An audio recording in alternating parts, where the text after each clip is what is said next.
గురువుగారు, మానవులకు అర్ధకామముల గురించి చెప్పవలసిన పని లేదు, కానీ భక్తి గురించి మాత్రం చెప్పాలి అని నారదుడు వ్యాసునితో భాగవతంలో చెప్తాడు. ఈ మాటల వెనుక ఉన్నటువంటి అంతరార్థం ఏంటి? ఈనాటి ఈ కలియుగ మానవుల్ని దృష్టిలో పెట్టుకొని నారద మహర్షి వ్యాసుడికి మీరు చెప్పినటువంటి మాట చెప్తాడు.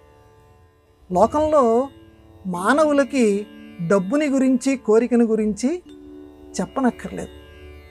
ఎందుకంటే వాడు ఎప్పటి నుంచో ఇందాక మనం చెప్పుకున్నట్టుగా ఆ మాయా వశుడు.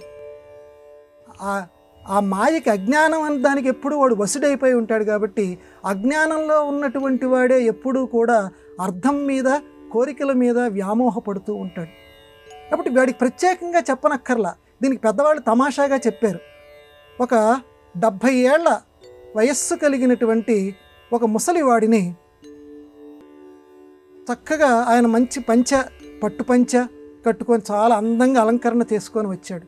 వచ్చిన తర్వాత ఎవరో సరదాగా చమత్కారంగా, తాత పెళ్లి చేసుకుంటావా అని అడిగారు. అడిగితే ఆయన ఏమని జవాబు చెప్పాలంటే, అమ్మా ఆ మాట నువ్వు అనకూడదు. చక్కగా మీరు ఒక తీర్థస్నానం చేసినటువంటి ఒక దివ్య పురుషుడిలాగా ఉన్నారు. చక్కగా మీ మంచి మాటలతోటి మమ్మల్ని ఆశీర్వదించండి. ఇట్లాగా కొన్ని చక్కగా మంచి మాటలు మాట్లాడాలి. కానీ ఈ లోకంలో చాలామంది ఆ వయస్సు వచ్చినప్పటికీ కూడా, 70 ఏళ్ల వయసు వచ్చినప్పటికి కూడా, తాత పెళ్లి చేసుకుంటావా అంటే పిల్లని ఎవరిస్తారా? అంటే కామం గురించి, ఆ అర్థం గురించి ఈ జీవులకి ఎవ్వరూ ప్రత్యేకంగా చెప్పనక్కర్లేదు. ఆ వయసులో అసలు అది ఉండకూడదు, ఆ ధూర్తత్వం మనసులో ఉండకూడదు అనేటువంటి భావన వాడికి రాదు. కానీ ఎప్పుడు తెలిసి వస్తుందంటే, ఏదో ఒక నాటికి విపరీతమైనటువంటి బలహీనత శరీరంలో చోటు చేసుకుంటుంది. శరీరం కదలదు, ఏదో ఒక రోగభూయిష్టమవుతుంది. పొళ్ళలో ఇంచి పురుగులు బయటికి వస్తూ ఉంటాయి. అది ఎంత పుల్లటి వాసన, భరించలేనటువంటి గబ్బు ఈ శరీరానికి వస్తుంది ఏదో ఒక దశలో, బాగా వయసు మీరిపోయిన తర్వాత. ఎందుకంటే దగ్గర వాళ్ళు కూడా అసహ్యించుకుంటూ ఉంటుంటారు. ఆ స్థితిలో కామం, అర్థం అప్పుడు సెలవు తీసుకుంటాయి ఆ జీవుడి దగ్గర నుంచి. అప్పుడు బాధపడతాడు ఆ జీవుడు, అయ్యయ్యో నాలో శక్తి ఉన్నప్పుడే ఆ భగవంతుడి యొక్క స్మరణ నేను చేయలేకపోయానే.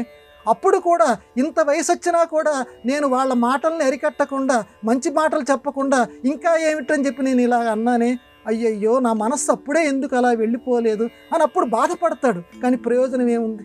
చేతులు కాలేక ఆకులు పట్టుకున్నట్లుగా. అందుకని ముందు నుంచి భాగవతంలో హెచ్చరిక చేశాడు నారదుడు వ్యాస మహర్షికి. ఈ లోకంలో అర్థం గురించి, కామం గురించి మానవులకి ఎవ్వరూ చెప్పరక్కర్లేదు. వాళ్ళ సహజాతాలు అందరి దగ్గర ఇవి తెలుసు, అందరికీ అన్ని విషయాలు తెలుసు. కానీ వాళ్ళకి తెలియంది ఒక్కటే, భక్తి.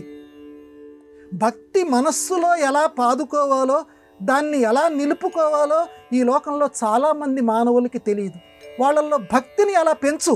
చక్కగా శ్రీకృష్ణుడి యొక్క బాల్యలీలల్ని వర్ణించు, దేవుడి యొక్క అవతారాలని వర్ణించు. ఇప్పటి వరకు నువ్వు రాసినటువంటి భారతం ఏదైతే ఉన్నదో ఇది కేవలం అర్థానికి సంబంధించి రాసావు.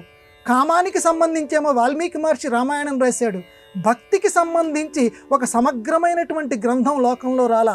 అందుకే వ్యాస, నువ్వు కూడా అశాంతితోటి తల్లడిల్లుతున్నావు.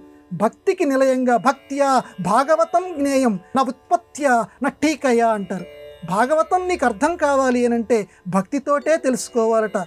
నిఘంటువులు దగ్గర పెట్టుకుంటే అర్థం కాదు. అటువంటి గొప్ప భాగవతాన్ని రాయవయ్యా, భక్తిని గురించి చెప్పు అని నారద మహర్షి అందుకని అన్నాడు.